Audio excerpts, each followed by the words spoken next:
आपने फ़िक्र पलेजो के फ़लसफ़े, जद्दोजहद और अवामी शूर का ज़िक्र किया। लेकिन क्या ये फ़िक्र सिर्फ़ सियासी जलसों तक महदूद है? हरगिज़ नहीं। फ़िक्र पलीजो सिर्फ सियासत नहीं बल्कि इल्म, अदब, तहकीक और फ़िक्री बीदारी का एक वसीया जहान है। रसूल बख्श पलीजो ने अपनी ज़िंदगी में 40 से ज़्यादा किताबें तसनीफ़ कीं। उनकी तहरीरें सिर्फ अल्फाज का मजमुआ नहीं, बल्कि एक अहद की फ़िक्री दस्तावीज़ हैं। क्या आप उनकी चंद मारूफ़ किताबों का ज़िक्र करेंगे? ज़रूर।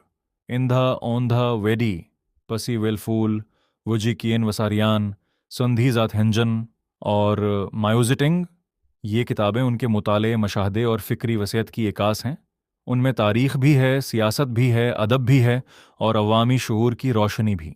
तो क्या फ़िक्र पलीजो को एक मुसलसल फ़िक्री सफ़र कहा जा सकता है? बिल्कुल।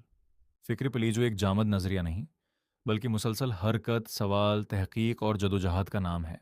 ये एक ऐसी तहरीक का आगाज़ है जो इंसान को सोचने, अपने हालात को समझने और एक बेहतर मुस्तकबल की तामीर की दावत देती है।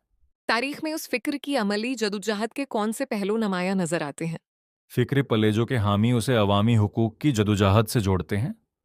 संधि ज़बान में वोटर लिस्टों की इशाअत के मुतालबे से लेकर तलबा के हुकूक की तहरीकों तक, 4 मार्च की शागिर्द जदोजहद से लेकर जमहूरी आज़ादियों की आवाज़ तक, इस फ़िक्र ने मुख्तलिफ अदवार में अवामी मसाइल को मौजू बनाया।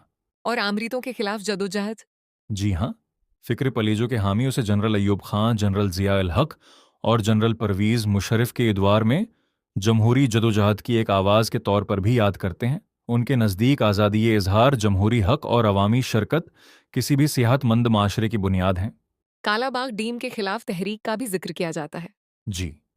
सिखेर से कराची तक निकलने वाले लॉन्ग मार्च, अवामी जलसे और कालाबाग डीम नामंजूर के नारों को भी इस जदोजहद का हिस्सा समझा जाता है। ये सिर्फ एक मंसूबे की मुखालफत नहीं थी, बल्कि वसाइल, माहौल और सूबाई हुकूक के बारे में एक विसिया अवामी बहस थी।